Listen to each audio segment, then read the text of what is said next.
देखिए 15 सीटों के नतीजे आने हैं राज्यसभा की, सिर्फ एक सीट है हिमाचल प्रदेश में और जरा वहां की हलचल देख लीजिए। लेकिन सवाल यह है कि अभिषेक मनु सिंघवी के लिए क्या बहुत बड़ा झटका है, क्योंकि वो कांग्रेस के उम्मीदवार थे वहां पर।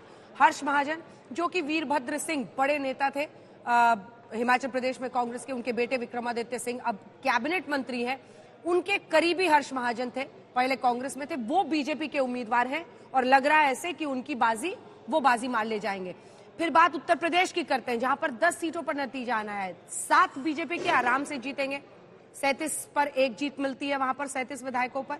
वहीं समाजवादी पार्टी के 2 आराम से जीतेंगे, उनके पास जितने विधायक हैं, लेकिन दोनों ने एक एक एक्स्ट्रा उतारा है और इसी में अब पूरी लड़ाई है। नतीजे आने शुरू होंगे, यूपी में फिर से गिनती शुरू हो गई है, हम फौरन उसका रुख करेंगे। लेकिन प्रेम शुक्ला जी जवाब दीजिए, आज सुबह जो अंतरात्मा से शुरू हुई थी कहानी वो क्रॉस वोटिंग तक पहुंची और अब किडनैपिंग तक आ गई है। सुक्खू साहब आरोप लगा रहे हैं कि बीजेपी वहां पर किडनैप कर रही है उनके विधायकों को।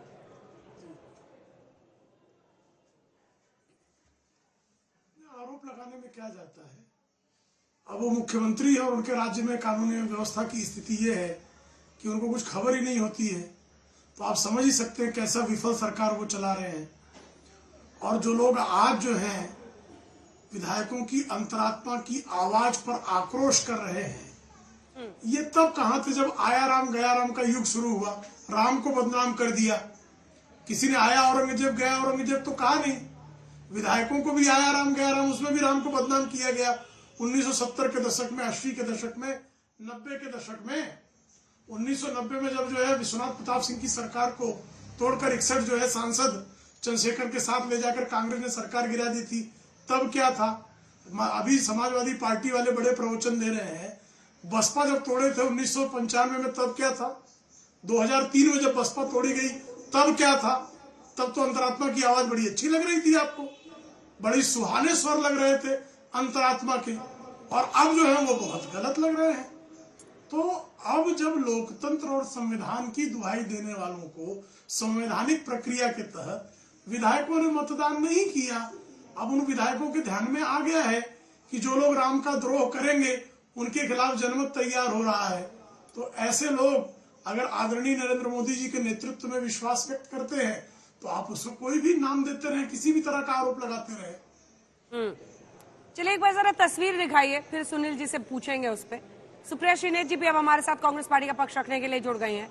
उत्तर प्रदेश वाली फोटो दिखाइए भाई, ब्रजेश पाठक के साथ जो आज तमाम विधायक निकले थे टेरेस पर विक्ट्री साइन दिखाने के लिए। सुनील जी, इनमें से कौन आपको तनाव में, दबाव में दिख रहा है? ये तो आपके वो विधायक हैं जो तैयार थे उधर जाने को। अब ये सब कह रहे हैं अंतरात्मा जागा, भगवान राम के लिए प्यार जागा, बीजेपी के लिए स्नेह जागा, प्रधानमंत्री नरेंद्र मोदी के नेतृत्व में विश्वास जागा, तो चल दिए सब। कुनबे को संभालना तो आपके नेता की जिम्मेदारी है ना। जी जी जी देखिए अंजना जी, मैं आपके कार्यक्रम में इस बात को बिल्कुल सच्चाई से स्वीकार कर रहा हूं कि 3 सीटें उत्तर प्रदेश में समाजवादी पार्टी लड़ रही थी, 2 हम जीतेंगे, 1 हार जाएंगे, और 1 हम भाजपा से नहीं हार रहे, हम तो अपनों से हार गए ना। और लेकिन हम बीजेपी को धन्यवाद देंगे कि जो नोट से चोट इन्होंने की है, कम से कम हम तीसरी सीट हार करके हमारी अंतरात्मा भी ये जान गई है कि हमारे दल में कुछ लोग ऐसे थे जिनकी अंतरात्मा में पीडीए नहीं था, पिछड़ा, दलित, अल्पसंख्यक, मुसलमान से नफरत थी। तो ये अच्छी बात है, हम अपने पीडीए को और मजबूत करेंगे। लेकिन ये जो सवाल भाजपा कह रही है कि मोदी जी से प्रभावित होकर के ये एमएलए आ गए, अंजना जी मैं बाईमानदारी आपके कार्यक्रम में कह रहा हूं, राजनीति में अगर नैतिकता थी, आप मोदी जी से प्रभावित हो गए थे तो आप इस्तीफा दे देते, आप जनता के बीच जाते और कहते कि हम मोदी जी से प्रभावित हैं। आप तो मोदी जी के खिलाफ चुनाव जीत करके आए थे, भाजपा के खिलाफ चुनाव जीत करके आए थे, माननीय अखिलेश यादव जी के चेहरे पर चुनाव जीत करके आए थे, साइकिल चुनाव सिंबल पर चुनाव जीत करके आए थे। लेकिन पता नहीं अचानक क्या हो गया, या तो लाठी से डर गए हैं या तो गांधी जी की तस्वीर से ज्यादा मोहब्बत हो गई है, तो दोनों चीजें हैं। लेकिन हम आपके कार्यक्रम में बड़ी जिम्मेदारी के साथ एक बात कह सकते हैं, जिन लोगों ने समाजवादी पार्टी को धोखा दिया है, सिर्फ समाजवादी पार्टी को, माननीय अखिलेश यादव जी को धोखा नहीं दिया, वो लाखों मतदाता जिन्होंने उनको भाजपा के खिलाफ मतदान करके विधानसभा में भेजा था, जो पिछड़ा था, दलित था, अल्पसंख्यक मुसलमान था, महिलाएं थी, बेरोजगार नौजवान था, उनकी अंतरात्मा से पूछिए कि क्या बीत रही होगी। आपने तो धोखा दे दिया, हम धोखा खा गए, धोखा खा के हम और ताकत के साथ आगे लड़ेंगे।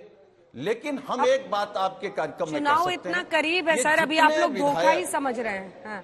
मतलब एक राज्यसभा चुनाव आता है और तब आप लोगों को समझ में आता है कि कौन धोखा दे सकता नहीं दे सकता है। देखिए इसका डैमेज अलग है। मनोज पांडे आपके मुख्य सचेतक थे, सुनिए ना सुनील जी एक सेकेंड, मुख्य सचेतक थे। स्वामी प्रसाद मौर्य के बेटे को 2 बार मात दे चुके हैं। वो रायबरेली से वो बीजेपी के कैंडिडेट बन सकते हैं अगर वो उस तरफ जाते हैं। अभी तो खैर उन्होंने मुख्य सचेतक पद से सिर्फ इस्तीफा दिया है, लेकिन मैं आगे की बात कर रही हूँ। ये रियल पॉलिटिकल डैमेज कहलाता है। देखिए, इसको असेस करना आपके लीडर का काम था, इसको रोकना आपके लीडर का काम था। जी हाँ, ठीक बात है, ठीक बात है अंजना जी। ये हम इस बात को स्वीकार कर रहे हैं कि जिसको विधानसभा में मुख्य सचेतक समाजवादी पार्टी ने बनाया, समाजवादी पार्टी जान ही नहीं पाई, उसकी अंतरात्मा में पिछड़ा, दलित, मुसलमान है ही नहीं, गरीब है ही नहीं, किसान है ही नहीं, बेरोजगार नौजवान है ही नहीं। ये तो हमारी गलती है। इसीलिए हम भाजपा को कुछ नहीं कह रहे हैं। हम तो कह रहे हैं हम भाजपा से नहीं हारे, हम तो अपनों से हार गए, जिन पर हमारे नेता भरोसा करते थे, जिन पर उम्मीद थी कि ये पीडीए के आंदोलन को आगे ले जाएंगे। लेकिन अच्छा हुआ कि इसी राज्यसभा चुनाव में बहुत खुश है चले गए कि बीजेपी को आप लोग कुछ बोल ही नहीं रहे। हम पीडीए के साथ नहीं, हम पीडीए प्रेम शुक्ला जी एकदम रिलैक्स्ड मूड में आ गए हैं, ठीक है। और आप एकदम से उस मूड में आ गए हैं कि हम तो अपनों से ही हारे, एकदम वो ट्रेजेडी किंग वाले मोड में आप आ गए हैं। प्रेम शुक्ला जी को लग रहा है कि हम लोग पर तो कोई दोषी नहीं है। सुप्रिया श्रीनेश जी, कांग्रेस पार्टी के लिए सबसे बड़ी लड़ाई हिमाचल प्रदेश में छिड़ गई है। संकट में सरकार दिख रही है और उसकी वजह जो हमारे रिपोर्टर्स ऑन ग्राउंड है वो ये बता रहे हैं कि बीजेपी आक्रामक हो गई है। वो कह रही है कि आपके तो 9 विधायक 10 विधायक क्रॉस वोटिंग कर रहे हैं, आप अल्पमत की सरकार में फ्लोर टेस्ट की मांग करेंगे।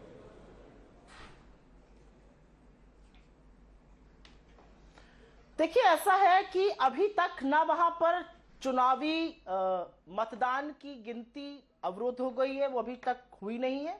मैं इसमें से किसी बात को नहीं मानूंगी। एक बार गिनती हो जाने दीजिए, दूध का दूध और पानी का पानी हो जाएगा, तब इस पर चर्चा करेंगे। लेकिन क्योंकि चर्चा क्रॉस वोटिंग पर हो रही है, मैं 2 बातें जरूर कहना चाहती हूं अंजना जी यहां पर, और वो बातें कहनी जरूरी है। यहां पर आकर ज्ञान बांटने के बजाय मुझे ऐसा लगता है कि भारतीय जनता पार्टी जिस तरह से लोकतंत्र की हत्या करती है, लोकतंत्र का डंका तो दुनिया में पिट रहा है। जो अनिल मसीह के पीछे मसीहा था चंडीगढ़ का, वो तो दुनिया ने सबका असली चेहरा देख लिया। चीफ जस्टिस ऑफ इंडिया 19 फरवरी को कहते हैं कि लोकतंत्र की हत्या इस तरह से जो की गई वो घृणित है, घिनौनी है। 8 दिन बाद देखिए भारतीय जनता पार्टी के लोग क्या कर रहे हैं। दिक्कत, आपका सवाल वाजिब है, ये लोग क्यों क्रॉस वोटिंग करते हैं, जोड़कर रखना चाहिए जो आपने समाजवादी से पार्टी से पूछा, जो आप हमसे भी पूछेंगी, जाहिर सी बात है। लेकिन ऐसा क्यों है कि हर कीमत पर हर चुनाव लड़ने के लिए भाजपा हर मर्यादा, हर मान्यता को ताक पर रखने के लिए आमादा है। ये लोग जो भाजपा के साथ गए, क्या आपको लगा एकदम से सुबह उठे इनको बड़ा मोहब्बत आई योगी जी और मोदी जी पर और दौड़े दौड़े चले गए? जी नहीं। इनमें से किसी के ऊपर इनकम टैक्स की रेड का प्रेशर होगा, किसी के ऊपर ईडी का डर, किसी के ऊपर सीबीआई का डर, किसी को जैसा कि कहा गांधी जी की तस्वीर का प्रलोभन दिया गया होगा। तो असली बात यह है कि हर कीमत पर हर चुनाव जीतने वाले, अरे जिस 36 वोटों के चुनाव में इन्होंने धांधली कर दी बैलेट पेपर में, इनकी क्या साख और साक्ष्य है?